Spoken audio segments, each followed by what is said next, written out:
Captain Doohan stared at the message on his screen for the fifth time. His small office aboard the UES Persistence felt even smaller as he read the words again.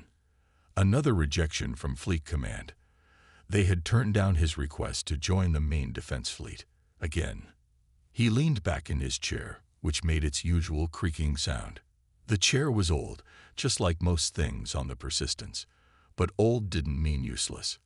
He wished Fleet Command understood that. A knock on his door broke his thoughts. "Come in," he said, already knowing who it would be. Hansol, his chief engineer, walked in. Her black hair was tied back in a simple ponytail, and her uniform had grease stains on it. She always had grease stains these days. She had been working on the ship's engines non-stop for the past week. "They said no again, didn't they?" she asked, sitting down in the chair across from his desk. She didn't need to see his face to know. This had happened too many times before. "Yes," Doohan said. He turned his screen so she could see the message. "They say the Persistence is too unreliable for frontline duty. They want us to stay on patrol in the outer sectors."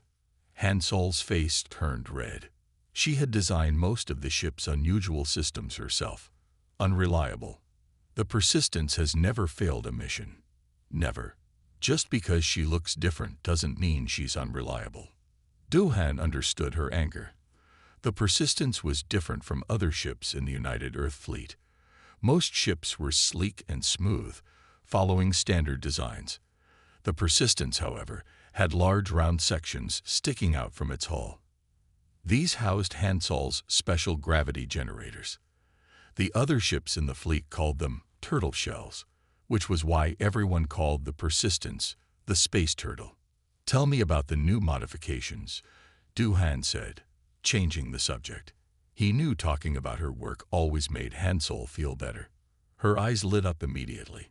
"The gravitational compression system is working better than ever.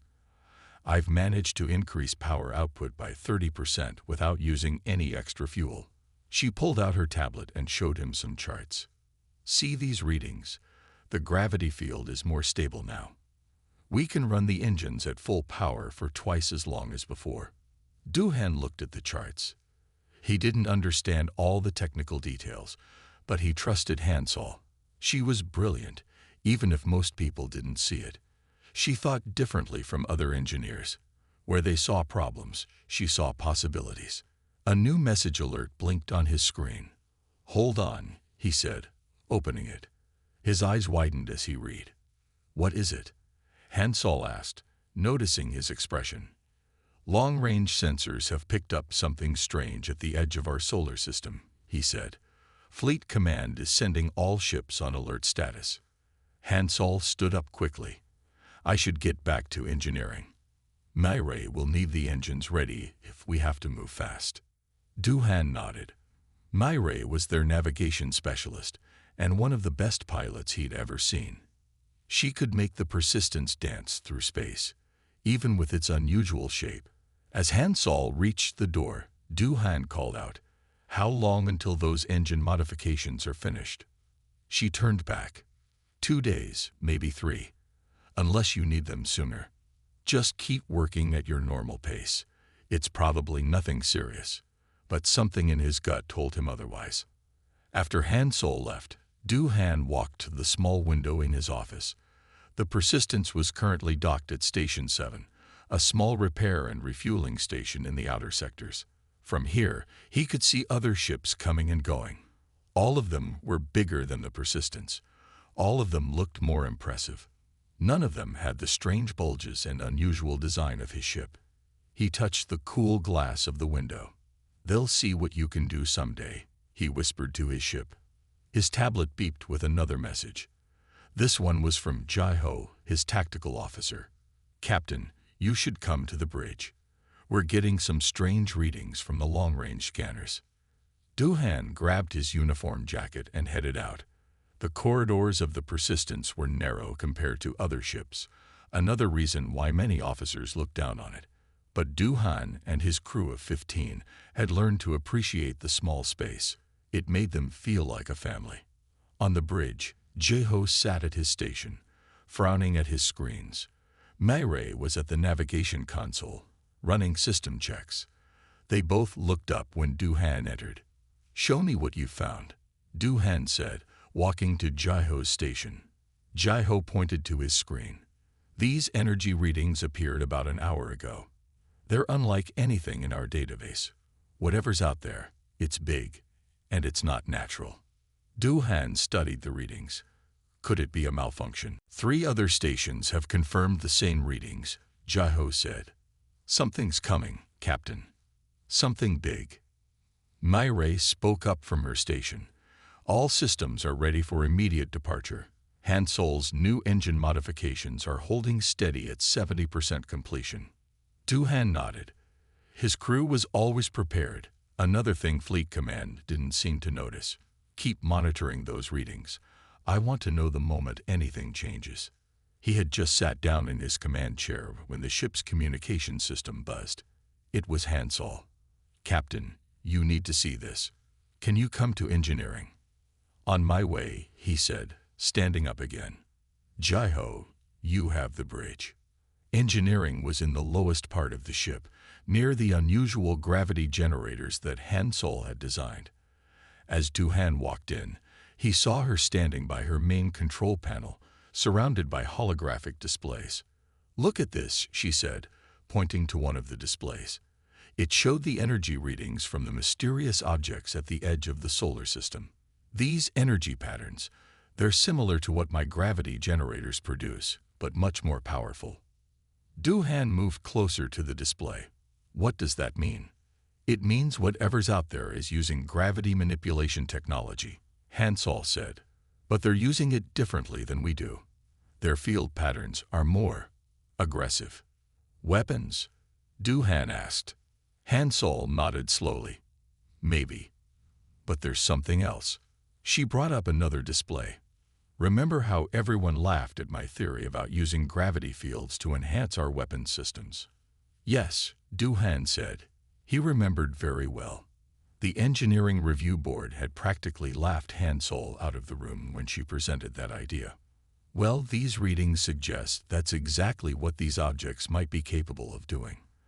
They're generating gravity fields that could easily tear a ship apart." Duhan felt a chill run down his spine. "How long until you can finish your engine modifications?" Hansol straightened up. "If I skip sleep and work straight through, 24 hours. "Do it," Duhan said. "And Hansol, see if you can implement some of those weapon enhancement ideas while you're at it." She smiled. "Already started, Captain. I had a feeling you'd ask." Duhan returned to the bridge. As he sat in his command chair, he looked around at his small but efficient bridge crew. They were good people, smart people. They believed in their ship even when no one else did.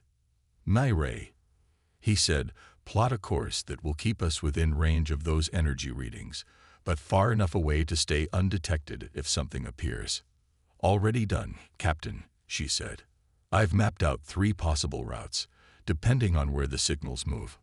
"Jaiho, coordinate with engineering. I want our weapons systems ready for anything." "Yes, sir," Jaiho said. "Though I should mention that Fleet Command has ordered all outer sector ships to maintain their patrol positions." Duhan smiled slightly. "Well, then we'll just have to patrol very thoroughly in that particular direction, won't we?" Both Myray and Jaiho smiled back. They understood. The Persistence might be small, might be strange-looking, but it was their ship. And something told Duhan that its unusual design might soon prove more valuable than anyone had imagined. Hours passed. Hansol sent regular updates from engineering as she worked on the modifications. The mysterious energy readings grew stronger. More ships reported detecting them. Fleet Command issued increasingly urgent bulletins, though they still insisted that outer sector ships stay on patrol. Duhan was reading the latest bulletin when all his screens suddenly went dark. Before he could ask what was happening, they came back on, but now they showed something new, something impossible. Huge ships had appeared at the edge of the solar system. They seemed to be made of crystal, their surfaces reflecting the distant sunlight in rainbow patterns. They were beautiful, but their beauty had an edge of menace to it. Their shapes were sharp, angular, like weapons given form. "How many?" Duhan asked quietly. Jai-Ho's voice was equally quiet. "Initial count shows over 300 ships, Captain. Many of them are larger than anything in our fleet." A new message flashed on all screens. It was being broadcast to every ship, every station, every colony in the solar system. The message was simple and terrifying. "We are the Drachnid Empire. Your species has achieved sufficient technological advancement to be worthy of absorption into our empire. You have 1 standard month to prepare for integration. Resistance will result in extinction." This is not a negotiation. The bridge was silent for a long moment. Then Han Solo's voice came over the intercom. "Captain, I think we should speed up those modifications." Duhan looked at his small bridge crew. They looked back at him, ready for whatever he would decide. He thought about all the times their ship had been mocked, all the times they'd been pushed aside because they were different. "Yes," he said, "we should speed things up, because something tells me that being different might be exactly what we need right now. The Persistence might look like a space turtle, might be considered a joke by the rest of the fleet. But Duhan had a feeling that very soon, no one would be laughing anymore. Sometimes, the best surprises came in the strangest packages. And the Drachnid Empire was about to get one very big surprise. 3 days after the Drachnid Empire's message, Han Solo hadn't left engineering except to use the bathroom. Empty coffee cups littered her workstation, and dark circles had formed under her eyes. But she kept working, her hands steady as she adjusted the complicated systems she had created. "You need to sleep," Duhan said, bringing her a fresh cup of coffee and a sandwich.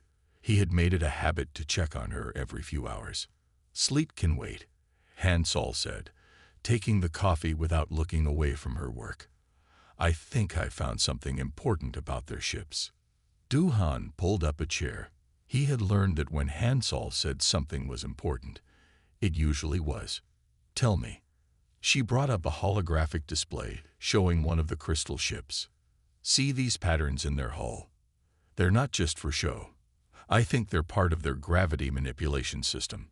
The entire ship is like one big gravity generator." "Is that why they look like crystal?" Duhan asked, studying the image. "Yes. The crystal structure lets them channel and focus gravitational forces." She took a bite of the sandwich. "But that's not the interesting part. Look at this." She pulled up another display, showing readings from their own gravity generators. "Our system is different.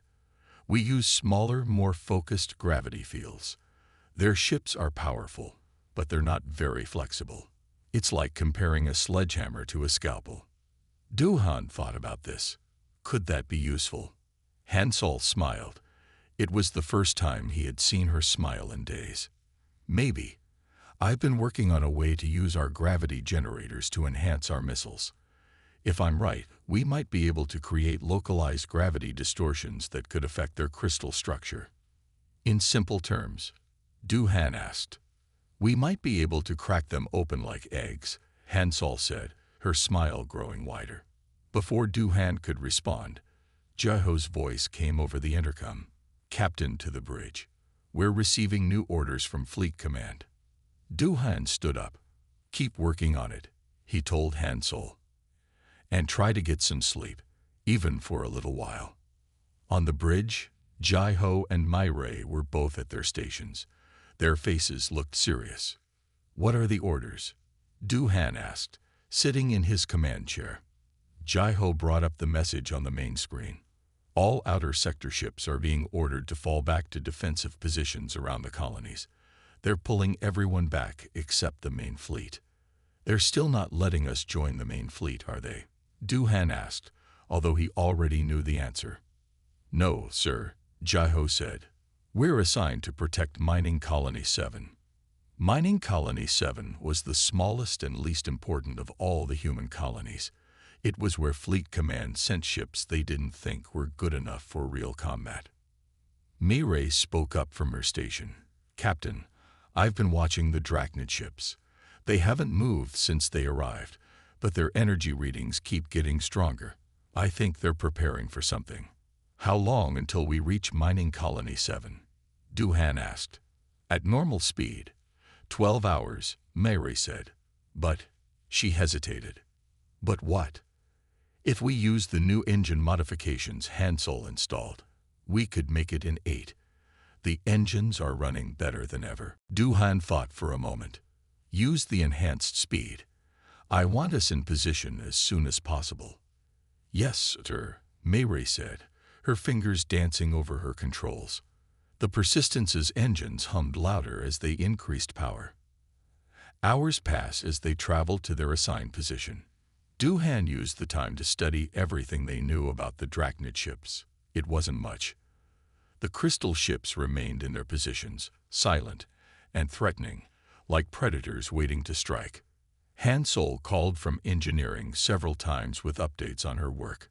She had managed to modify their missiles with gravity enhancement systems, but she hadn't been able to test them. There was no way to know if they would work until they actually fired them at a Drachnid ship. As they approached Mining Colony 7, Duhan received a message from the colony's governor. The small mining station was home to about 300 people, mostly miners and their families. They were scared, but they were trying to stay brave. We've heard about your ship, the governor said during their video call. They say it's unusual. That's one way to put it, Duhan replied. The governor smiled. Well, these are unusual times. Maybe unusual is exactly what we need. After the call, Duhan walked through his ship, checking on his crew. Everyone was at their stations, doing their jobs, but he could see the worry in their eyes. They had all seen the size of the Drachnid fleet. They knew what they were up against. In the ship's small mess hall, he found some of the crew eating dinner together.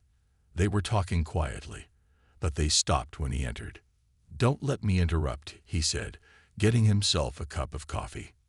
One of the younger crew members, a maintenance technician named Yunho, spoke up. Captain, do you think we have a chance? Against ships that big? Duhan looked at his crew members. They were all watching him, waiting for his answer. Size isn't everything, he said. The Persistence might be small, but thanks to Hansel's modifications, we can do things other ships can't. Sometimes being different is an advantage. He believed what he was saying, but he also knew the reality of their situation. The Drachnid fleet was huge, and their ships were powerful.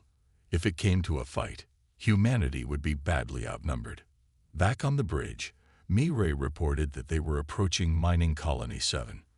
The small mining station came into view on their screens, a collection of connected modules floating in space. It looked very fragile compared to the crystal ships waiting at the edge of the solar system. Take us into orbit, Duhan ordered. Jaiho, run a full scan of the area. I want to know about anything unusual. As they settled into their patrol position, Hansel called from engineering again.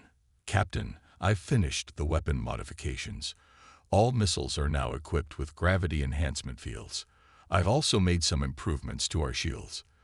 They're not much stronger, but they should be more flexible. Good work, Duhan said. Get some rest now. That's an order. Yes, sir, Hansel said, but he could tell from her voice that she was already thinking about her next project. The next few days passed slowly. The Persistence patrolled around Mining Colony 7, running drills and preparing for whatever might come. Hansel, despite Duhan's orders, kept working on improvements to their systems. Mireille practiced evasive maneuvers, learning how to use their ship's unusual shape to their advantage. Jaiho studied the Drachnid ships, trying to find any weakness they could exploit. Then, exactly 1 week before the Drachnid deadline, everything changed. The crystal ships began to move, not toward Earth, but toward the outer colonies, toward Mining Colony 7. Multiple ships detected on approach, Jaiho reported, his voice tense. 3 Drachnid vessels, all cruiser class. They'll be here in 20 minutes. Duhan looked at his bridge crew. They looked back at him, ready for his orders. The moment they had been preparing for had arrived. Alert the colony, he said. Tell them to begin emergency protocols. Mirai, move us between the colony and the approaching ships. Jiho, ready all weapons, and get Hansol up here. We're going to need everything she's got. As the crystal ships grew larger on their screens, Duhan thought about all the times people had laughed at the Persistence, all the times they had been dismissed and ignored. Well, no one was lacking now. The space turtle was about to show everyone what it could really do. The 3 Drachnid ships grew larger on the Persistence's main screen. They were beautiful and terrifying, their crystal surfaces catching the light of distant stars. Each one was 5 times bigger than the Persistence. Mining Colony 7 has begun emergency protocols, Jiho reported from his tactical station. All civilians are moving to the shelter areas. Duhan nodded. Hansol stood behind his chair, her fingers tapping nervously on a tablet as she watched the approaching ships. She hadn't even taken time to clean the grease stains off her uniform when Jiho called her to the bridge. "What do you think?" Duhan asked her quietly. "Will your modifications work?" "They'll work," Hansol said. Then she added, "I hope." The bridge was quiet except for the soft beeping of instruments. Mayre's hands rested on her navigation controls, ready to move their ship at a moment's notice. Jiho watched his tactical displays, tracking every movement of the approaching vessels. "They're slowing down," Jiho said, "coming to a stop about 50,000 kilometers from the colony." As if on cue, a message appeared on their main screen. The face of a Drachnid appeared. It looked almost human, but its skin had a crystalline quality like polished quartz. Its eyes were completely silver. "This is Commander Vex of the Drachnid Empire," it said. Its voice was smooth but emotionless.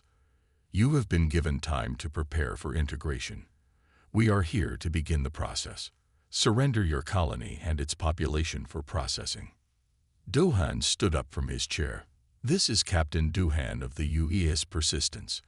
Mining Colony 7 is under United Earth protection. We will not surrender." The Drachnid's silver eyes seemed to glow brighter. "Your ship is small and clearly outdated. You cannot hope to resist. Surrender now, and your death will be quick." "No," Duhan said simply. The Drachnid's face showed no expression as it ended the transmission. Almost immediately, the 3 crystal ships began to move forward again. "They're charging weapons," Jiho reported. "Energy readings are off the charts." "Mayre, execute evasion pattern Delta," Duhan ordered. "Hansol, give us everything the engines have got." "Jiho, prepare to fire missiles on my mark." The Persistence moved with surprising speed for its awkward shape. Mirai guided it in a complex pattern that used the ship's unusual design to their advantage. The bulging sections that housed the gravity generators made their movements unpredictable. The first Drachnid ship fired. A beam of pure gravitational force shot through space, where the Persistence had been a second before. Mirai's quick movements had saved them. "Their weapons are gravity-based, just like Hansol predicted," Jiho said. "They're trying to crush us." "Then let's show them our own gravity tricks," Duhan said. "Jiho, target the nearest ship. Fire 2 missiles." 2 missiles launched from the Persistence. They looked normal, but Hansol's modifications had changed them completely. As they flew toward the crystal ship, they created their own gravity fields. The Drachnid ship didn't try to dodge. Why should it? Its crystal hull had easily defeated every human weapon it had faced before. But these missiles were different. When they hit, the gravity fields around the missiles interacted with the crystal structure of the hull. For a moment, nothing seemed to happen. Then, with a flash of light, cracks appeared in the crystal surface. "It worked," Hansol shouted, staring at her readings. "The gravity fields are disrupting their crystal structure." The Drachnid ship's surface began to crack more, like ice breaking in spring. But before they could celebrate, the other 2 ships fired together. "Evasive action," Duhan ordered, but they weren't quite fast enough this time. One of the gravity beams caught the edge of the Persistence. The ship shook violently. Warning lights flashed across every console, but they didn't break apart as the Drachnids had expected. Hull integrity at 80%, Jai-Ho reported. Han Sol's shield modifications held. The first Drachnid ship was still breaking apart, its crystal surface shattering more with each passing second. But its two companions were moving to surround the Persistence. Mei-Ray, take us into attack position B, Du-Han ordered. Jai-Ho, prepare another volley. Target the ship on our left. The Persistence turned sharply, its strange shape actually helping it pivot faster than a normal ship could. 4 more missiles launched, their gravity fields already active. This time, the Drachnid ship tried to dodge, but Mei-Ray had predicted its movement. 2 missiles hit directly. The crystal hull began to crack just like the first ships had. But the third Drachnid ship had moved behind them. Gravity beam charging, Jai-Ho warned. Impact in 3 seconds. Rotate ship, Du-Han ordered. Present the strongest gravity generator to the beam. Han Sol's eyes widened. Captain, if we do that. Do it, Du-Han commanded. The Persistence spun around, pointing one of its bulging gravity generator sections toward the oncoming beam. When the beam hit, something amazing happened. Instead of crushing their ship, the beam's energy was caught by their own gravity field. For a moment, the two forces fought each other. Then Han Sol's gravity generator redirected the energy, sending it back toward the Drachnid ship. The crystal ship wasn't prepared for its own weapon to be turned against it. The gravity beam struck its hull with devastating force. Cracks appeared instantly across its entire surface. Target that ship, Du-Han ordered. All remaining missiles, 6 missiles launched, their gravity fields combining with the reflected beam. The Drachnid ship's crystal hull couldn't take the strain. It shattered completely, breaking into thousands of glittering pieces. The second ship was already breaking apart from their earlier hits. As they watched, its crystal structure finally gave way. It split in half, its crew evacuating in small crystal pods. The first ship they had hit was now nothing but floating crystal fragments. In less than 10 minutes, the small, ugly Persistence had destroyed 3 Drachnid cruisers. Message coming in from Mining Colony 7, Jai-Ho said, his voice shaking with excitement. They're cheering for us, Captain. Du-Han looked around his bridge.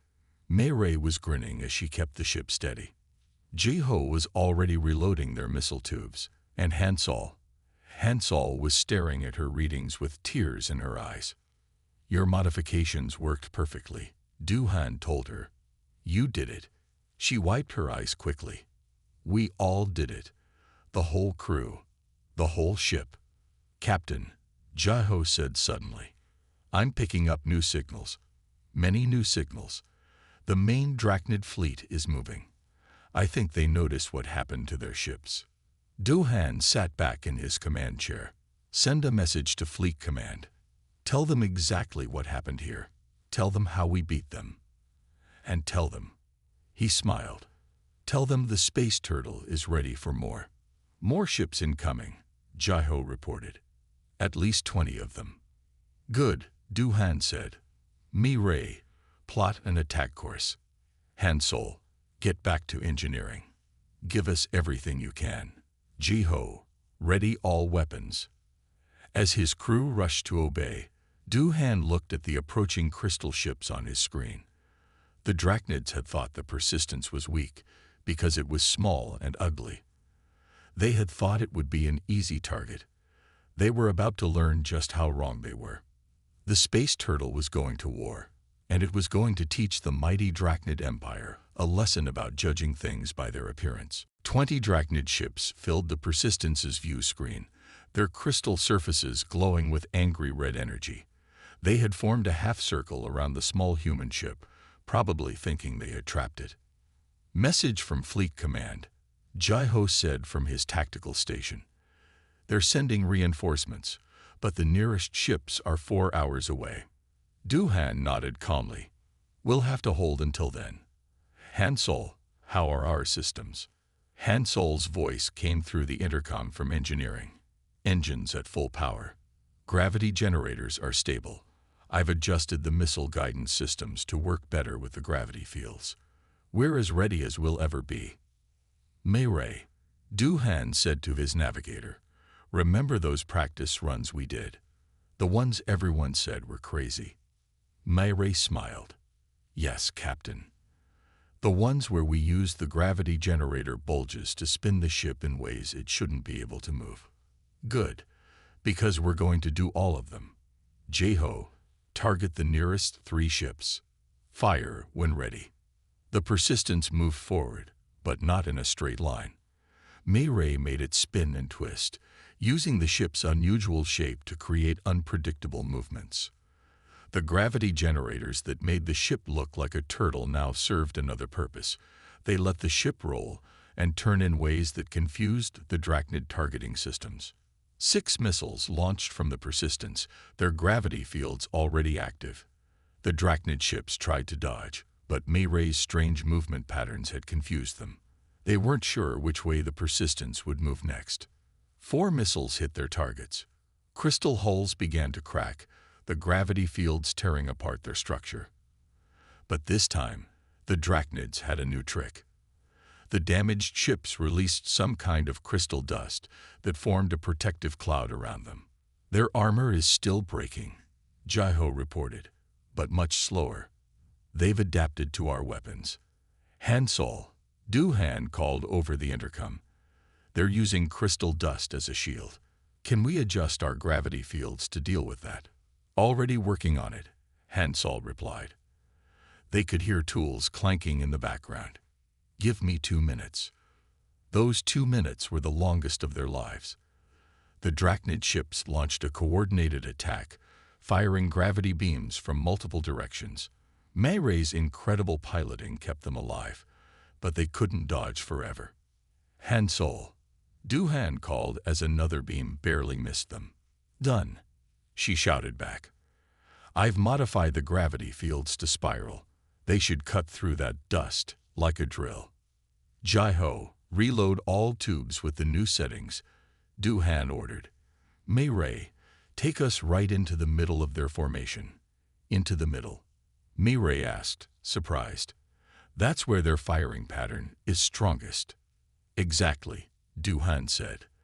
They won't expect us to go there, and their own ships will block some of their shots. Mayray understood. She turned the Persistence toward the center of the Drachnid formation. The enemy ships fired continuously now, trying to stop them. But Mayray used their own formation against them. When they fired, their beams sometimes hit their own ship's crystal dust clouds, weakening the attacks. Missiles ready, Jeho reported. Fire everything, Duhan ordered. Full spread. All 12 of their remaining missiles launched at once.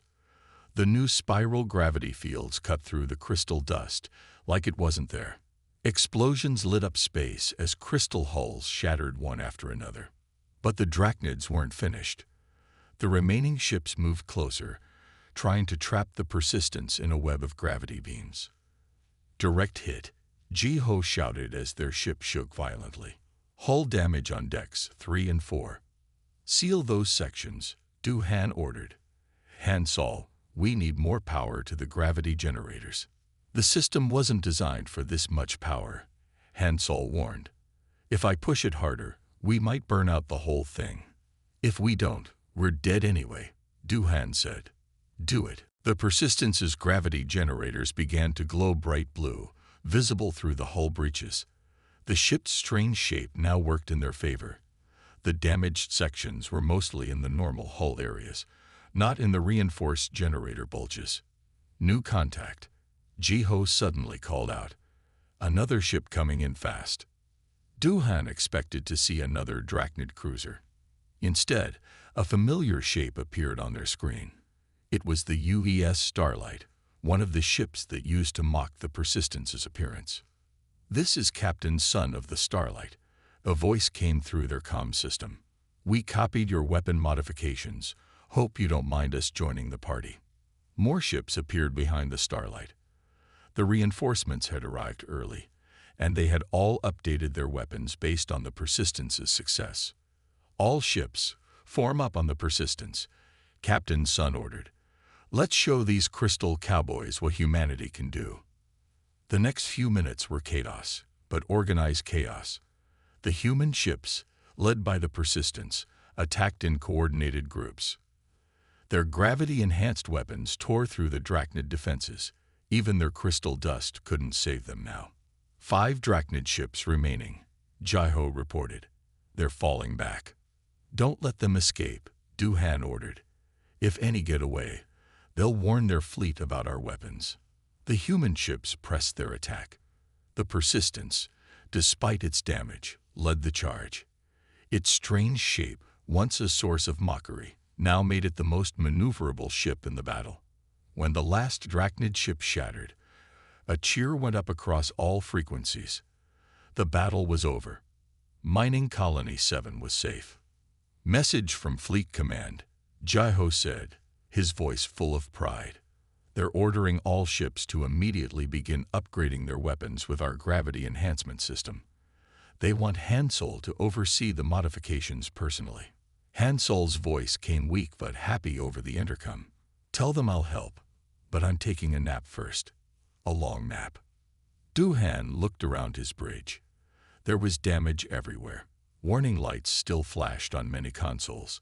The ship's hull had holes in it, but they had won. The little ship that everyone laughed at had just changed the course of the war. Captain, Mayray said, more ships appearing at the edge of the system. It's the main Drachnid fleet. They're moving this way.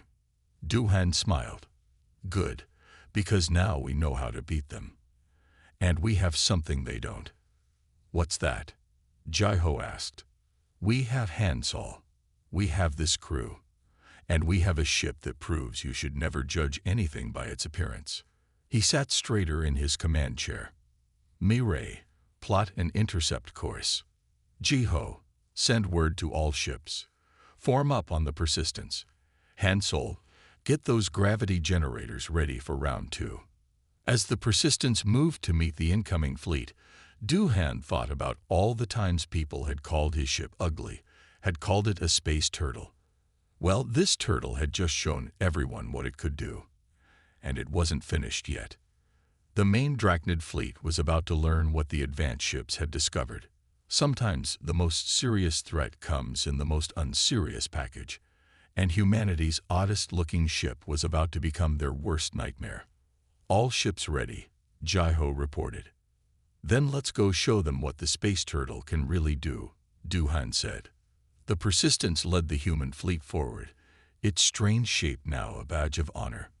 The ship that no one took seriously had just become humanity's greatest hope. And as they moved to meet the Drachnid fleet, one thing was certain: no one would ever laugh at the space turtle again.